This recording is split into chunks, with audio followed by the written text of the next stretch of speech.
as 100 hours on March 17, 1982, when Springs Dell began to reveal the secrets of the harsh winter in the hills of Ozark in Missouri.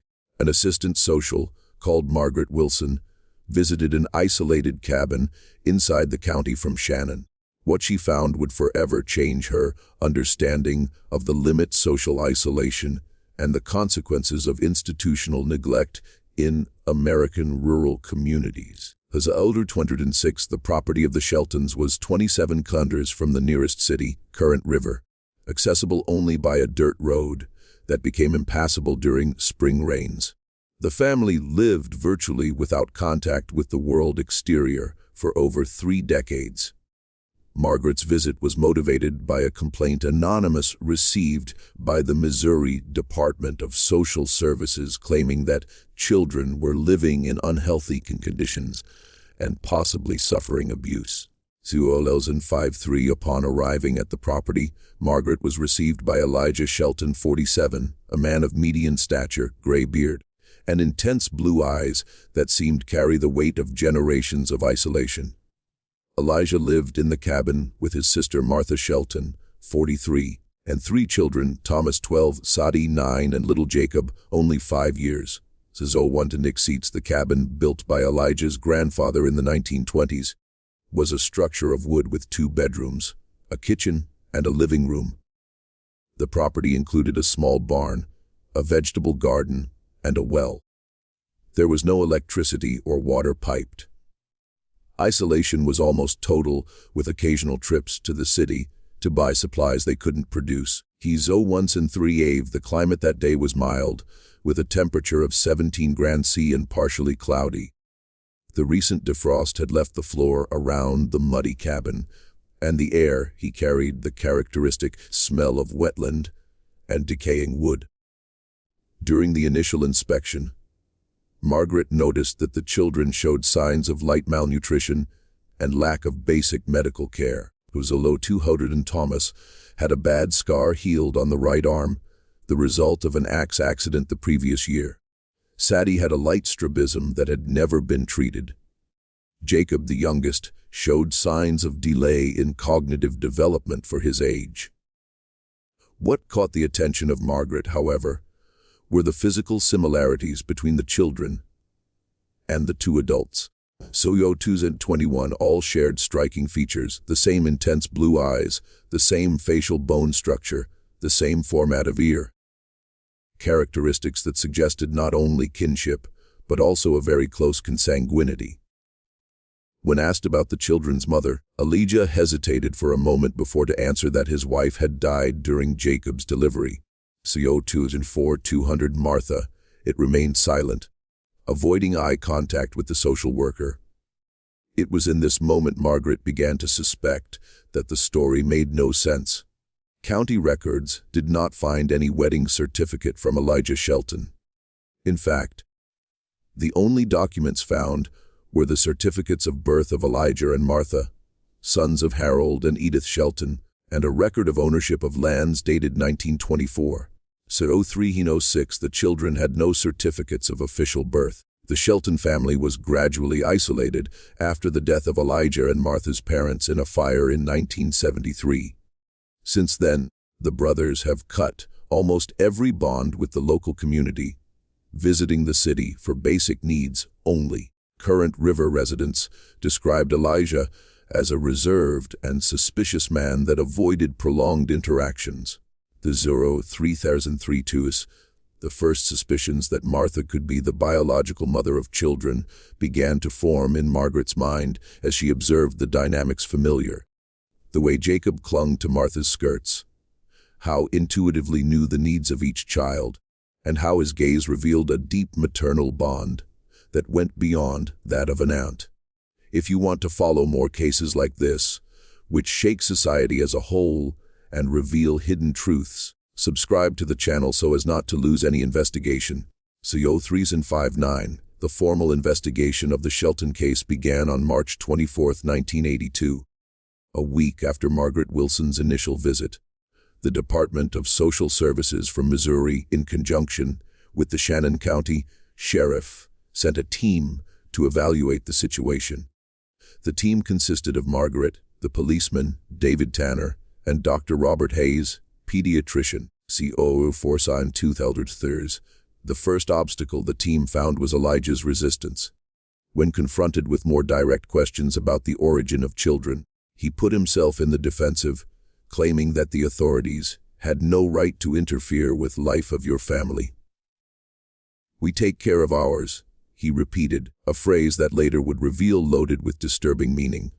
COO Forsyth 44, Martha in turn remained silent, responding only with monosyllables when questioned directly, as C settings demonstrated a mix of curiosity and fear in relation to visitors, demonstrating their limited contact with people outside the family core. Dr. Hayes performed basic physical examinations on children and observed several signs worrying, as 05005. In addition to mild malnutrition and lack of preventive medical care, he observed physical characteristics that could indicate genetic problems consistent with endogamy. Thomas had polyactyly, one more finger in hand, left. Sadie had problems of dental development, and Jacob presented signs of cognitive impairment more severe than initially perceived. CO5129. These signs, when observed in isolation, can have several causes, explained Dr. Hayes in his report. But when observed together, added to the shared physical characteristics and family isolation, raised serious concerns about possible consanguinity. The investigation took a more accurate course when the team obtained access to few medical records of the family. COO 5 and 5 Harters in 1970. Martha had been treated in a hospital in the neighboring county after a domestic accident. The doctor he had observed that she was 3 months pregnant. However, not there was record of birth or adoption of any child during this period. A deeper search in the records revealed a standard. Martha had been treated in different hospitals in the region in 1970, 1973, and 1977, years that they would correspond approximately at the ages of Thomas, Sadie, and Jacob. Says 06-21. In each occasion she used different names, but physical descriptions and medical data basic indicated that it was the same person. The investigation found a significant obstacle when Elijah, feeling the direction of events, prevented investigators from entering the property. Legally, without concrete evidence of abuse or severe neglect, the authorities they had limited intervention options. 064-6. It was at this moment that a crucial witness emerged. Sarah Jenkins, a woman 83 years old who lived about 5 km from Shelton's property. He contacted Margaret after hearing rumors about the investigation. Sarah. He revealed that he was a friend of Edith, Elijah, and Martha's mother, and that she kept contact sporadic with family even after isolation. Thus 07-8. Edith was always afraid that something like this would happen, said Sarah. Harold kept the family isolated, saying that the world was corrupt and that they could only trust in the blood itself. When they died in that fire, I tried to help boys, but Elijah was already very similar to his father, suspicious, hostile. As 07-30, Sarah revealed that she had visited the cabin a few times after the death of her parents, carrying supplies and offering assistance. In one of these visits in 1971, he noticed that Martha was visibly pregnant. When she questioned him about it, Elijah expelled her from the property and forbade her to return. CO7-50. I should have done something at that time, lamented Sarah. But who would you believe me? And where would these children stop? The system does not take good care of ours here.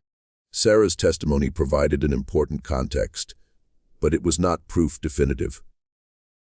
The investigation needed concrete evidence to intervene. So 1809, a turnaround occurred when one of the agents revised the birth records of Elijah and Martha and discovered something intriguing. Your parents? Harold and Edith Shelton. They shared the same surname before marriage. Subsequent investigations, they revealed that they were first cousins. It is not uncommon in isolated communities like this, explained the local historian consulted by the team. Cizo 83 in the early decades of the 20th century. Many families in mountainous regions lived so isolated that marriages between relatives nearby ended up happening for lack of options. In some cases, this it made almost a family tradition justified by beliefs about purity of blood. This discovery shed new light on the case. It was not just a possible incestuous relationship between Elijah and Martha, but potentially of a standard generational endogamy that intensified throughout the generations. Sa 0903, the team has developed a new theory. The parents of Elijah and Martha, already cousins, they transmitted isolationist beliefs to their children. After the death of the parents, the brothers, already socially isolated and possibly influenced by distorted ideas on family and purity, established an incestuous relationship that resulted in the birth of 3 children.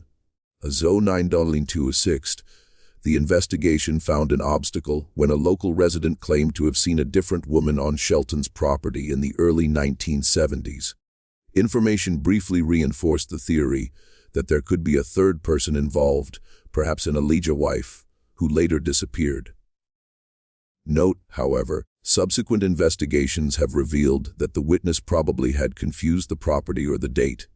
So 0951, the sheriff, John Pearson, in relation to the allegations, began to consider obtaining a court order to collect children's DNA samples and of the adults. However, the legal process would be complicated, especially considering the isolation of the family and the lack of conclusive evidence of abuse or neglect that justified such an invasive intervention. Satunda 112, we have to act carefully here, argued the sheriff. These people live, so there are generations. For them, this is their normal way of life. If we invade property without concrete evidence, we can lose any chance of helping these children. The investigation reached an impasse that would last several months. At 129 during that period, the Department of Social Services maintained regular visits to the property, monitoring the well-being of children and gradually trying to build a relationship of trust with the family. The real turnaround in the Shelton case occurred in September 1982, 6 months after the investigation began. So 152, during one of your routine visits to the property, Margaret Wilson noticed that Jacob, the youngest, had high fever and presented signs of a severe respiratory infection. Despite Elijah's initial resistance, she managed to convince him to allow the child to be taken to the hospital in West Plains, the largest and next city. At the hospital, Dr. 1142 Michael Brennan, a genetic specialist who had been consulted on the case, took the opportunity to perform more deepened, with the reluctant consent of Elijah, who accompanied the son. Your results of Jacob exams revealed multiple subtle congenital anomalies. That individually they could have gone unnoticed, but together they formed a consistent pattern with a high degree of consanguinity. 1136. The genetic markers we are observing here, Dr. Brennan told research team, are typical of children born in relationships between first-degree brothers. There is excessive homozygosis for a relationship between cousins, even first-degree cousins.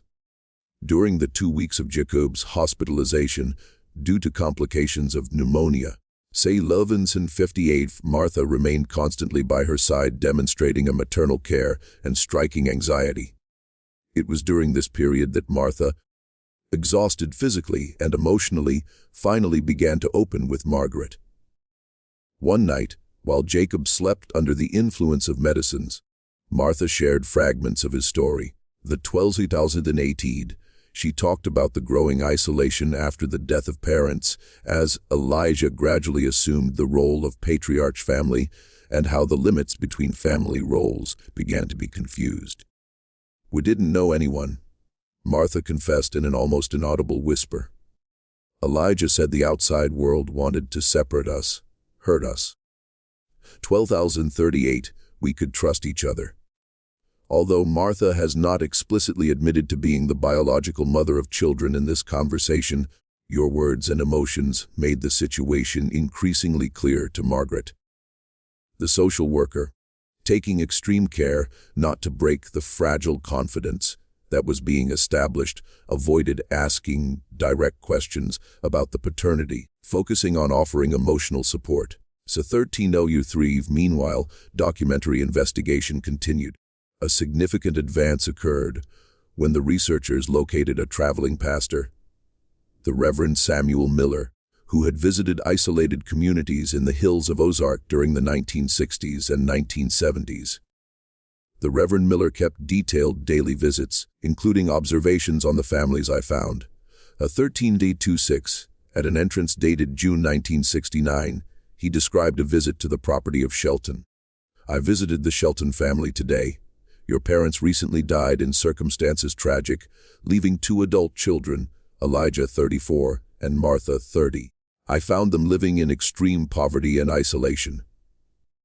I offered spiritual and material assistance, but I was received with suspicion, especially by the young Elijah. So 13-755, something in the dynamics between the brothers seemed disturbing to me. Martha looked submissive, almost fearful. Tamer that without the moderating influence of their parents. As isolationists as they were, the situation can deteriorate. I intend to go back, but I confess that I was feeling powerless. A later entrance from April 1971 was even more revealing. A 14-7 I returned to Shelton property after almost 2 years. I was prevented from entering by Elijah, who seemed even more hostile and paranoid. From afar, I could see Martha briefly. She seemed to be in advanced state of pregnancy. When I mentioned this to Elijah, suggesting that they might need medical attention, he was furious, accusing me of spreading lies and threatening to assault me if I was not, although immediately. So 14-44, I reported my concerns to the local sheriff, but they said that without concrete evidence of abuse, nothing could be done. These mountains keep their secrets, and I fear that some of them are too dark to support the light of day. Reverend Miller's diary provided the first contemporary evidence of Martha's pregnancy, corroborating suspicions of the investigation. A 15-5, another crucial event occurred when the authorities managed to locate medical records from a Springfield hospital where Martha had been treated in 1977 under the name Mary Smith. The records confirmed that it had been hospitalized in advanced labor and given to lighter boy with multiple health complications, including breathing problems and a slight cardiac defect. So 15,027, the date of birth coincided with the approximate age of Jacob. The medical team of the time noticed concerns about possible abnormalities genetic and suggested more tests. But Mary Smith left the hospital against the medical advice as soon as your condition and that of the baby stabilized. While Jacob recovered at the hospital, Dr. So 1548 Brennan, with Judicial Authorization Limited, performed additional examinations that revealed that the boy had a condition rare genetics called Appert syndrome, characterized by skull malformations, face, hands, and feet. This syndrome can occur spontaneously, but its incidence increases significantly in cases of close consanguinity. 16-7 Tedras.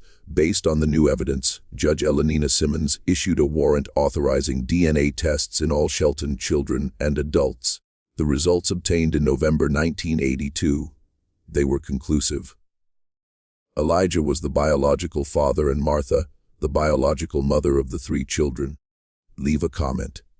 Never give up on the truth. If you believe all cases of family abuse deserve to be investigated, no matter how isolated the community. 16-39 on December 7, 1982, based on genetic evidence and testimonials collected, Elijah Shelton was formally accused of incest, a Class D crime in Missouri, punishable with up to 4 years in prison. Martha, considered victim due to evidence of prolonged psychological coercion.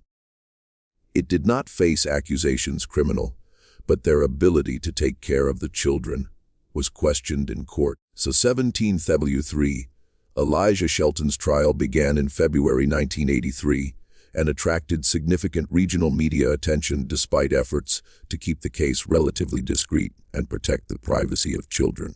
The Shannon County Court hosted one of the most complex and morally challenging cases in his history. A 1725 during the trial, Elijah's defense, led by public defender Gerald Thompson, he argued that extreme isolation and the dysfunctional environment in which he had been created had compromised their ability to discern norms, basic social and morals. Thompson presented evidence that Harold and Edith Shelton, parents of Elijah and Martha, had deliberately isolated their children, depriving them of formal education and normal social contact. So 17 and 5 for 2s, the defendant argued Thompson is the product of isolation generations and possibly from previous endogamy. He himself is the son of first cousins who created him, believing that the outside world was hostile and that the family should remain introspective.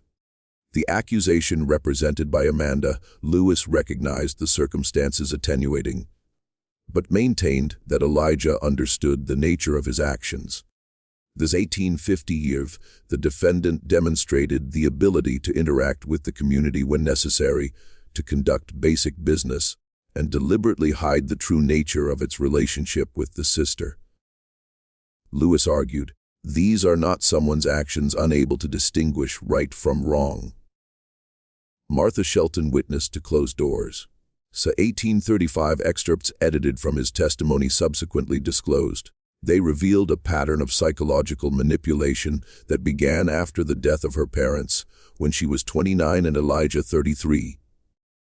According to Martha, Elijah gradually assumed full control over all aspects of its lives, isolating it more and more and convincing it that the outside world, it represented a threat to its safety and family unit. So 19:2 he told us we were special, said Martha, that our blood was pure, that our children would be strong because they would not be contaminated by the world outdoor. At first I resisted, but after years alone with him, I started to believe.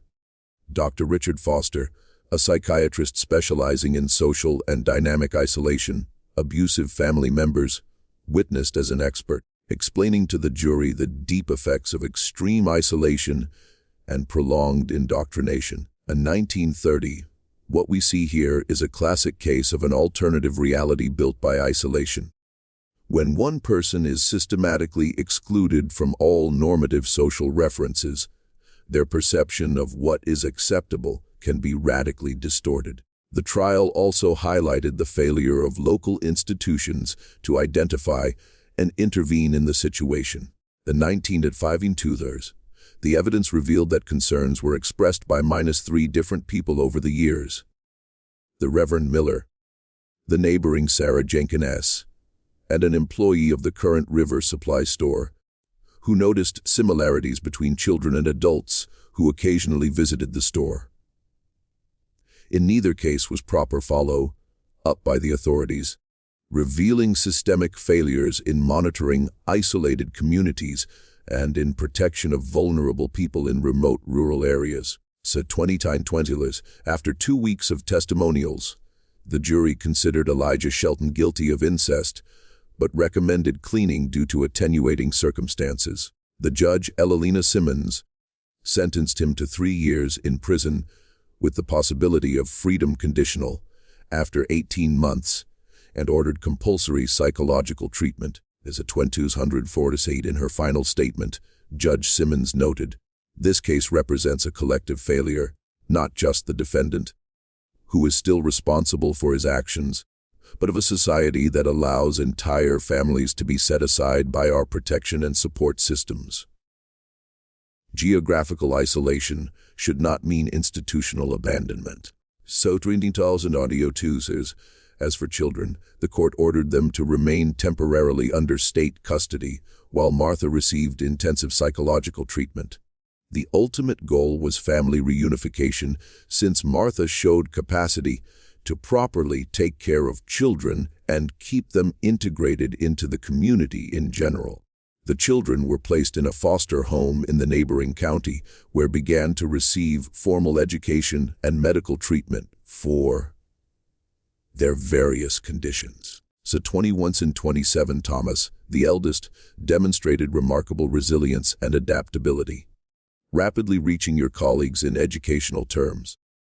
Despite the delay initial, Zadi had more difficulties with social adaptation, but responded well to treatment for your strabismus and other health problems.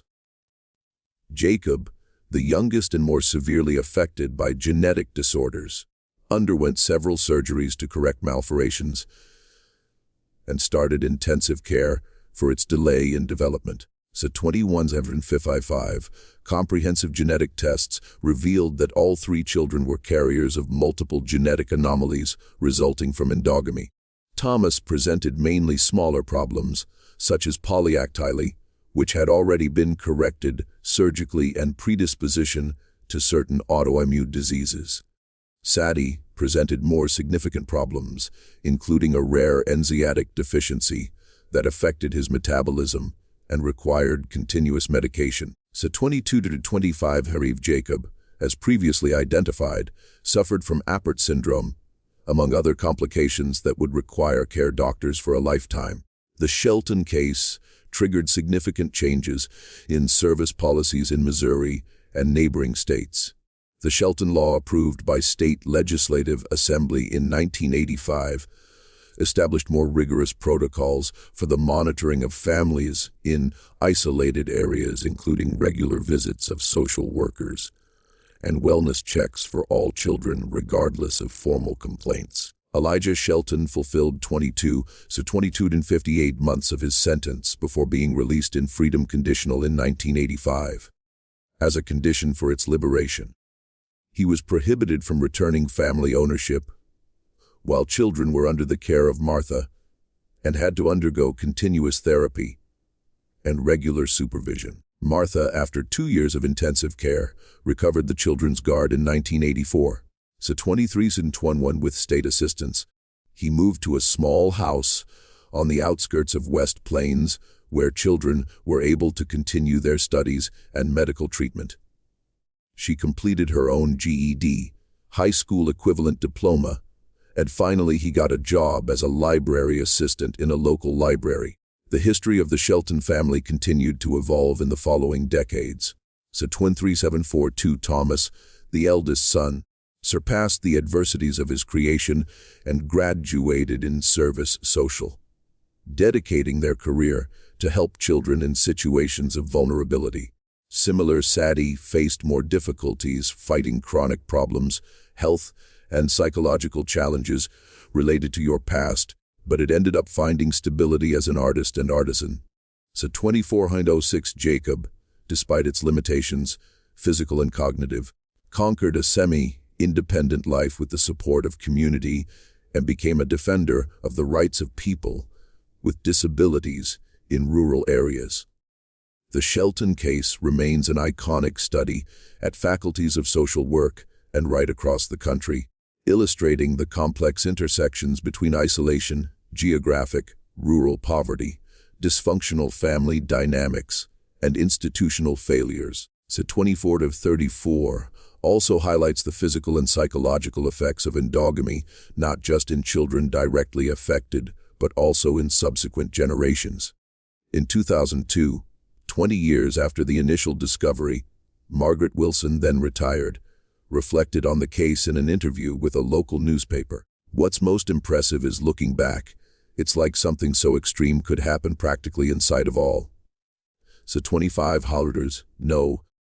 It was a cabin in the middle of nowhere, was less than 30 kilometers from a city in a country with resources and institutions allegedly capable of protecting the vulnerable. It makes us think how many other similar cases exist, hidden in remote valleys or the view of all, hoping someone pays attention. Shelton's original property, abandoned for years, was eventually sold by state in 1990. So 25-26 the cabin collapsed over time, but the earth remains a silent reminder of how extreme isolation can distort realities and perpetuate damage cycles for generations. If you have watched here, It is because you care about these cases that mark families forever. Leave a comment saying, "I watched here so that I can know, and know who really cares about the search for the truth." So 25-549. Do not forget to enjoy this video and share it with those who also value the understanding of the complexities of human nature and the importance of effective protection systems. If you haven't subscribed to the channel yet, subscribe now to follow more investigations of cases that make us reflect on our society and collective responsibility.